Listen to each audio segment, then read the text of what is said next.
दोस्तों, एक दिन रोते हुए द्रौपदी ने श्री कृष्ण से पूछा, माधव, आप तो सर्वज्ञ हैं, आप तीनों लोगों के रहस्यों को जानते हैं, आप हर हृदय को पढ़ सकते हैं, तो मुझे बताइए मेरे साथ यह सब क्यों हुआ। उनकी आवाज कांप रही थी, पर उनके शब्द एकदम स्पष्ट थे। उन्होंने कहा, आपको याद है वह दिन जब मुझे हस्तिनापुर की सभा में घसीट कर लाया गया। दुशासन ने मेरे बाल पकड़कर मुझे खींचा और फिर मेरी साड़ी उतारने का प्रयास किया। उस सभा में सब थे, गुरुजन, योद्धा, राजा, पर सब मौन थे। मैंने अपने पतियों को देखा। युधिष्ठिर सिर झुकाए बैठे थे, भीम क्रोध में दांत पीस रहे थे पर उठे नहीं। अर्जुन जो महान धनुर्धर है निहत्थे थे। नकुल और सहदेव आंसू बहा रहे थे। तो हे कृष्ण, 5 पति होते हुए भी मैं असहाय क्यों थी। उनकी आंखों से आंसू बहने लगे। उस समय मैंने कहा और आपको पुकारा, पर आपने मेरी फिर लाज बचाई। पर वह अपमान, वह पीड़ा आज भी मेरे हृदय में है। वह कुछ क्षण रुकी, फिर बोली, यह पहली बार नहीं जब मेरे साथ अन्याय हुआ। मेरे स्वयंवर में भी मैंने अर्जुन को वरमाला पहनाई थी। मैं एक पति की पत्नी बनने जा रही थी, पर नियति ने मुझे 5 पतियों की पत्नी बना दिया। क्या यह मेरे किसी कर्म का फल था? समाज मुझे ताना देता है, कुछ मुझे दोषी ठहराते हैं, पर मैंने तो कभी यह नहीं चाहता। मैं तो एक साधारण स्त्री की तरह एक पति के साथ जीवन जीना चाहती थी। फिर वह जीवन जहाँ मुझे 5 के बीच समान बांटना पड़ा, जहाँ मेरी इच्छाओं का कोई मूल्य नहीं था। उनकी आवाज और भारी हो गई। फिर वह दर्द कीड़ा जिसमें मेरे पति ने सब कुछ हार दिया, राज, धन, भाई, और अंत में मुझे दांव पे लगा दिया। क्या मैं कोई वस्तु थी या मेरा कोई सम्मान ही नहीं है? फिर वह वनवास, राजमहलों से उस जंगल की भूख, प्यास, कष्ट सब सहना पड़ रहा है, और मेरे 5 पुत्र मुझे जिन्हें छोड़ना पड़ा। एक माँ के लिए इससे बड़ा दुख क्या हो सकता है? उनकी आंखों में फिर पीड़ा उमड़ आई, और सबसे बड़ा घाव वह अपमान। जब कर्ण ने मुझे वैश्या कहा, दुर्योधन ने अपमानित किया, शकुनी ने व्यंग किया, और मैं बस सुनती रही। तो हे माधव, बताइए मैंने क्या पाप किया था? हे कृष्ण, आप तो मेरे सखा हैं, मेरे रक्षक हैं। आपने मेरी लाज बचाई, पर आज मैं आपसे सत्य जानना चाहती हूँ। क्या यह सब मेरे पूर्व जन्म के कर्मों का फल है? मुझे सच बताइए, चाहे वह कितना भी कठोर क्यों ना हो। इतना कहकर द्रौपदी मौन हो गई। रात अब और गहरी हो चुकी थी। कुछ क्षणों के बाद उन्होंने धीरे से अपनी आंखें खोली। उनकी दृष्टि एक अलग तेज था, ऐसा तेज जो सत्य को प्रकट करने वाला था। उन्होंने द्रौपदी की ओर देखा और फिर हल्की मुस्कान के साथ श्री कृष्ण बोले, पांचाली, तुम्हारे प्रश्न स्वाभाविक हैं, तुम्हारी पीड़ा सच्ची है, तुम्हारे आंसू निष्कपट हैं। मैं तुम्हारे दर्द को समझता हूँ, उसे अनुभव करता हूँ। परंतु सखी, इस संसार में कुछ भी बिना कारण नहीं होता।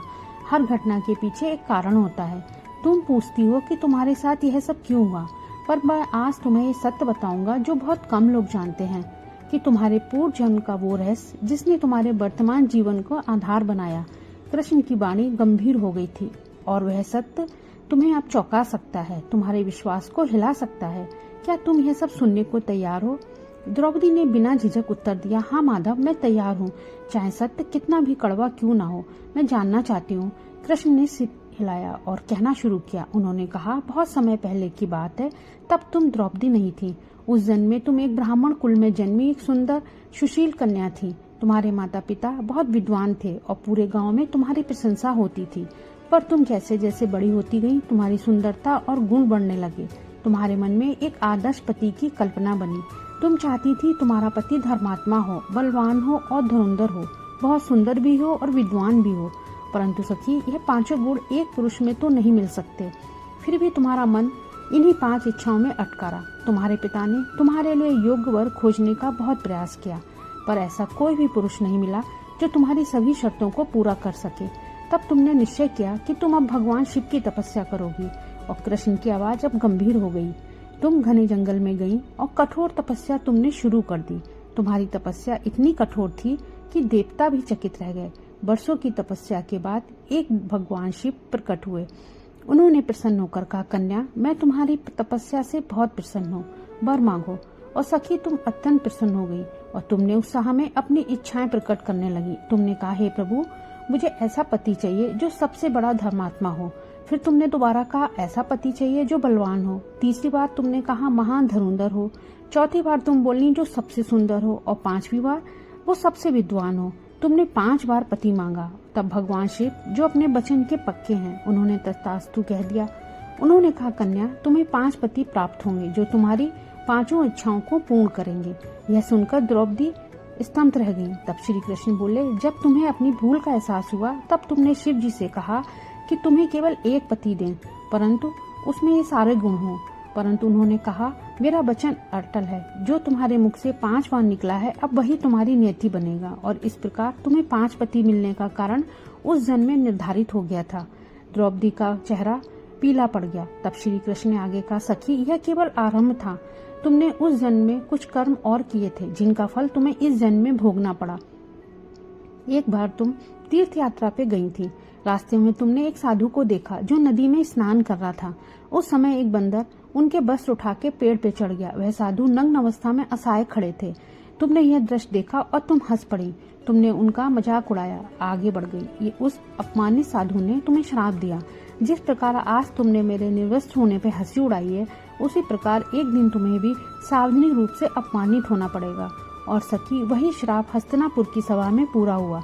द्रौपदी का शरीर अब कांप उठा था। उनकी आंखों में भय और पीड़ा एक साथ उभर आए। तब श्री कृष्ण ने थोड़ी देर रुककर फिर कहा, एक और घटना थी। एक दिन तुम्हारे घर एक भिक्षु आया। वह बहुत भूखा था, पर तुमने उसे भोजन नहीं दिया और तुम्हारे मन में उस समय अहंकार हो गया। तुमने उसे तुच्छ समझा और बिना भोजन दिए ही उसे लौटा दिया। वह भूखा ही चला गया और जाते जाते उसने तुम्हें श्राप दिया कि जिस प्रकार आज तुमने मुझे भूखा रखा है, उसी प्रकार तुम्हें भी एक दिन भूख और कष्ट सहने पड़ेंगे। और सखी, वही श्राप तुम्हारे वनवास में फलीभूत हुआ। तुम्हारी भूख, तुम्हारी कठिनाइयां सब उसी का परिणाम है। अब कृष्ण की आवाज में करुणा और गहराई दोनों थे। हे पांचाली, ये संसार कर्मों का क्षेत्र है। जैसा बोओगे वैसा ही काटोगे। ये सनातन नियम है। इसमें अन्याय नहीं, केवल न्याय है। तुम्हारे पूर्व जन्म के कर्मों का फल तुम्हें इस जन्म में मिला, पर उसे केवल दंड मत समझो। यह तुम्हारी शुद्धि है, तुम्हारी आत्मा को और महान बनाने की प्रक्रिया है। तुम्हारी पीड़ा तुम्हारे पापों को जला रही है, तुम्हें भीतर से निर्मल कर रही है और तुम्हें ऐसी शक्ति में बदल रही है जो आने वाले समय में धर्म की स्थापना का कारण बनेगी। कृष्ण की बातें समाप्त होते ही वातावरण और गंभीर हो गया, पर द्रौपदी मौन थी। अब उनके भीतर के प्रश्नों की जगह एक नया सत्य जन्म ले चुका था, एक ऐसा सत्य जिसने उनके दर्द को अर्थ दे दिया था। कृष्ण के इन शब्दों से द्रौपदी के भीतर एक नई ऊर्जा जगा दी, परंतु उनके मन में अब भी कांटा चुभ रहा था। चीरहरण का भय अपमान।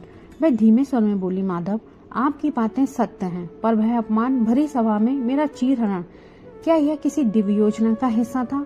क्या यह भी आवश्यक था? तब कृष्ण का चेहरा गंभीर हो गया।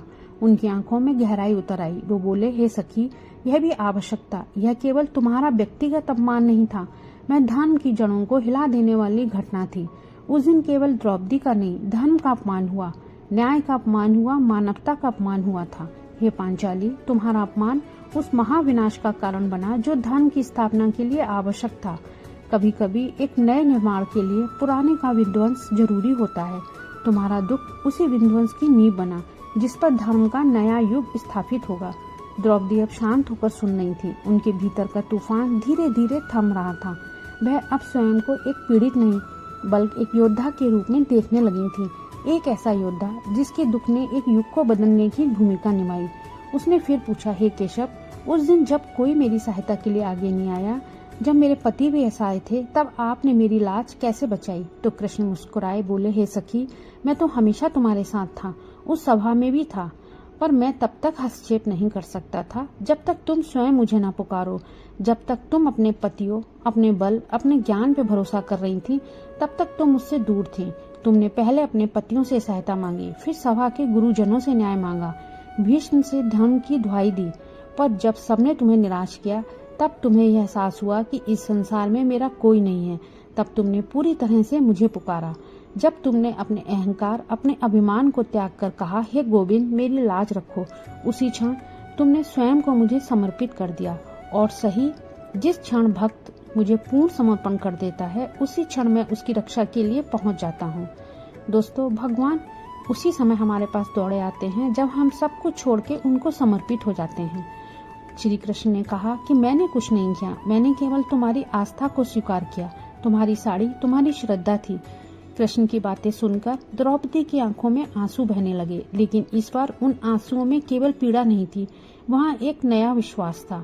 अब उसे समझ आ चुका था कि उसका जीवन केवल दुख सहने के लिए नहीं था, बल्कि धर्म की स्थापना के लिए चुना गया था।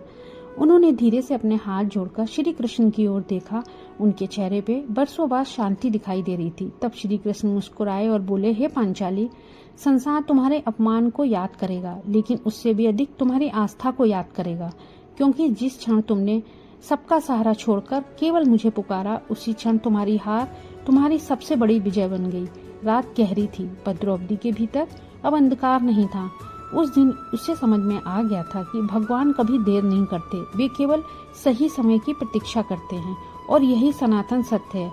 जब संसार साथ छोड़ देता है, तब केवल भगवान का नाम ही मनुष्य की सबसे बड़ी रक्षा बनता है।